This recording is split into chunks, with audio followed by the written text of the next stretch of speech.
हम अभी बेगूसराय के हर्ष गार्डन में हैं और हमारे साथ हैं पूर्व एमएलसी रजनीश कुमार, भाजपा के सीनियर लीडर हैं।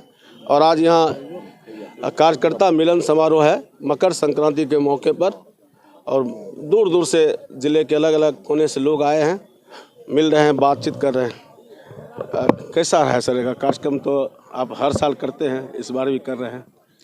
मकर संक्रांति की शुभकामना है विजय जी, आपके माध्यम से, पहले तो आपको, फिर आपके माध्यम से समस्त जिलेवासियों को। और आप देख रहे हैं कि आज मकर संक्रांति कल हुआ है और उसके उपरांत आज हमने ज़िले भर के एनडीए के कार्यकर्ता और उससे भी अलग जो हमारे व्यक्तिगत रूप से हमसे हमारे अभिभावक हैं, हमारे भाई हैं, ऐसे लोगों को आज हमने बुलाया है यहाँ। और इस संक्रांति भोज का एक अवसर है और नए कैलेंडर वर्ष की शुरुआत है, तो इसमें हम शुभकामना देते हैं, सबको बधाई देते हैं। और कार्यक्रम हम करते रहे हैं ऐसा, इसलिए इस कार्यक्रम को भी यहाँ आज किया गया है। बेगूसराय की राजनीति में पिछले 20 वर्षों से आप सेंटर में रहे हैं, और लोग जब अभी चुनावी साल है तो लोग तरह तरह के कयास लगा रहे हैं कि रजनीश कुमार की क्या भूमिका होगी इस बार विधानसभा चुनाव में। देखिए, अब राजनीतिक क्षेत्र में हैं, काम कर रहे हैं, भारतीय जनता पार्टी में काम कर रहे हैं, एनडीए के में काम कर रहे हैं, तो स्वाभाविक रूप से ये लोग कयास तो लगाएंगे ही। और जो लोग मेरे बारे में अच्छा सोच रहे हैं, मैं उनको आपके माध्यम से धन्यवाद देता हूं, उनके प्रति आभार व्यक्त करता हूं। मैं विधान परिषद का सदस्य रहा 2 बार, उसके पहले जिला परिषद का सदस्य रहा। तो अब आगे पार्टी और हमारा गठबंधन मेरे बारे में जो उपयुक्त सोचेगा वह अच्छा ही सोचेगा, और जिस तरह की जिम्मेदारी मुझे मिलेगी मैं उस जिम्मेदारी पे खरा उतरूँगा। चर्चा जोर शोर से चल रही है राजनीतिक गलियारे में कि तेघड़ा विधानसभा आपके लिए मुफीद हो सकता है। देखिए, तेघड़ा विधानसभा ये तो गठबंधन पहले तय करेगा, हमारी पार्टी तय करेगी। यह मेरे तय करने से या मेरे मित्र शुभेच्छु हैं उनके कहने से नहीं होगा। मैं जानता हूं, चूँकि मैं संगठन में काम कर चुका हूं, कि यह पार्टी और तेघड़ा तो हमारे गठबंधन के सीट है। तो जैसा पार्टी तय करेगी, हमारे गठबंधन के माननीय मुखिया आदरणीय नीतीश कुमार जी, हमारे पार्टी के नेता, हमारे प्रदेश अध्यक्ष और तमाम जो लोग हैं शीर्ष नेतृत्व के, वह जो तय करेंगे वह होगा। लेकिन मैं ये ज़रूर कहूँगा कि आने वाले इस 2025 के चुनाव में मेरी भूमिका बहुत ही सापेक्ष रहेगा और मेरी भूमिका बहुत ही मजबूत रहेगी।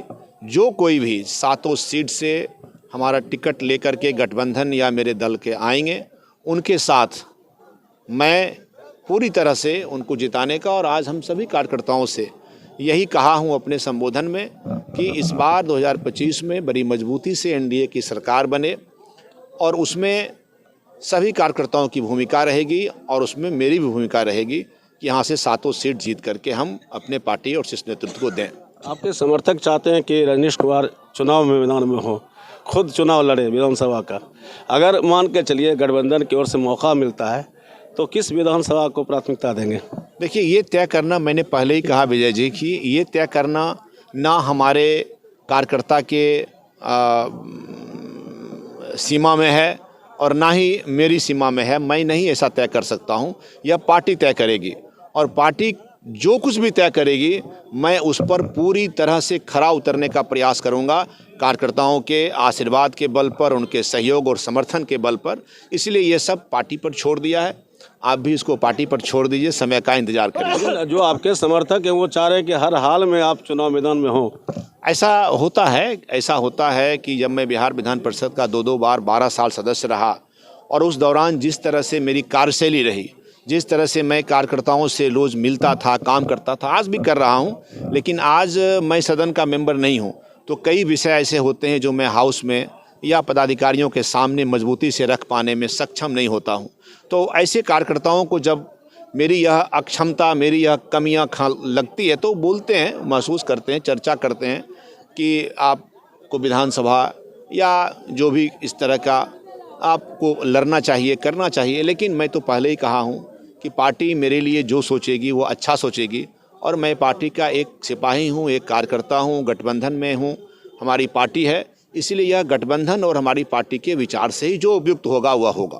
बेगूसराय के सांसद लगातार से 2 बार केंद्रीय मंत्री भी हैं, लेकिन जिस तरह से शहर का डेवलपमेंट होना चाहिए, औद्योगिक नगरी कहलाता है बेगूसराय, उस तरह से सुविधा मिल नहीं रही लोगों को।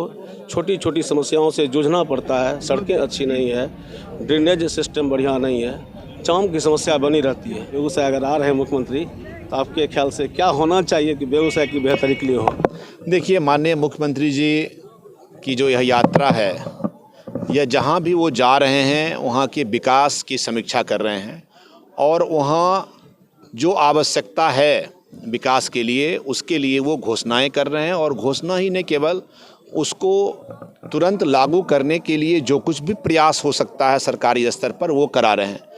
आदरणीय नीतीश कुमार जी की यह पहचान ही रही है कि वो माननीय मुख्यमंत्री के रूप में बिहार में जब से उनको दायित्व मिला है, आप देख रहे हैं कि बिहार एक विकास के रास्ते बदल गया बिहार, और ये सरकार की बड़ी उपलब्धि है। बेगूसराय वो आ रहे हैं, आपने कहा है कि बेगूसराय को क्या, तो मुझे पूरी उम्मीद है कि बेगूसराय में एक बड़ी समस्या आप देखें तो कांवर का जो किसानों की समस्या है और उस कांवर झील का उद्धार का सवाल है, तो उस सवाल पर माननीय मुख्यमंत्री जी संवेदनशील हैं। मुझे लगता है कुछ न कुछ एक अच्छा इस बार उनकी घोषणाएं और उनका एक अच्छा कोई न कोई कदम की घोषणा वो करेंगे। सिमरिया का इतना बड़ा विकास का काम उन्होंने किया, सिमरिया को और पश्चिम की दिशा में श्री राम घाट तक उनको बढ़ाने के लिए माननीय मुख्यमंत्री जी का संकल्प स्वयं का किया हुआ है, वह आगे बढ़ेगा उनके मार्गदर्शन में। और बेगूसराय का जो शहरी, जो आपने सवाल किया कि शहरी क्षेत्र के अंतर्गत जो अभी जाम की समस्या, सीवरेज की समस्या है, इस पर भी माननीय मुख्यमंत्री जी का ध्यान है। और हम समझते हैं कि वो जब आ रहे हैं तो इन दिशाओं में भी उनके कदम उठेंगे और बेगूसराय को एक सुंदर और संपन्न बेगूसराय। और एक चीज़ और मैं जोड़ना चाहता हूं कि बेगूसराय का एक इंडस्ट्रियल पहचान रहा, औद्योगिक पहचान रही है। यहाँ फर्टिलाइज़र है, रिफाइनरी है, सारा भारत सरकार का के द्वारा यहाँ सब कुछ किया गया है और अभी चल रहा है। लेकिन यहाँ एक बड़ा इलाका है जो एग्रीकल्चर का इलाका है और कृषि उत्पाद यहाँ इतना अच्छे अच्छे होते हैं, चाहे मिर्चा हो, टमाटर हो, यहाँ मक्का का सवाल है, यहाँ इस तरह के केला की खेती होती है, लीची की खेती हो रही है। तो इससे संबंधित उत्पाद जो प्रोसेसिंग सेंटर्स होता है, जो केंद्र, ऐसे उद्योग, यहाँ मेंथा का कभी काम होता था, वो मेंथा बंद हो गया। सोयाबीन की बहुत बड़ी खेती होती थी, अभी सोयाबीन से किसान उदासीन हो गए हैं। तो ये किसानों का जो इतना बड़ा यहाँ उत्पाद है और ये क्षमता है, उस पर ध्यान आकृष्ट मैं करूँगा माननीय मुख्यमंत्री जी का। और किसानों की समस्या, जो चौड़ाही और गरपुरा की जो चौड़ के जल निकासी की समस्या है, उस पर सरकार का ध्यान आकृष्ट करता हूँ आपके माध्यम से माननीय मुख्यमंत्री जी का। और इन उत्पाद जो मैंने कहा आपको कि इस पर कृषि उत्पाद के संबंधित यहाँ उद्योग लगे, तो मुझे लगता है कि बेगूसराय का समेकित विकास और भी आगे बढ़ेगा। और माननीय मुख्यमंत्री जी का सपना जो है कि हम बिहार को पूरे देश में नंबर 1 कैसे बनाएं, तो वह पूरा होगा। और मुझे पूरी उम्मीद है कि वो 18 तारीख को आ रहे हैं तो बेगूसराय को फिर एक बड़ी सौगात दे के जाएंगे। तो हमारे साथ थे भाजपा के सीनियर लीडर, बेगूसराय भाजपा के सीनियर लीडर, पूर्व एमएलसी रजनीश कुमार।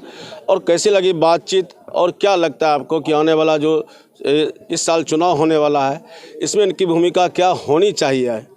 आप अपनी राय ज़रूर कमेंट बॉक्स में दें। खबर पोस्ट के लिए विजय कुमार।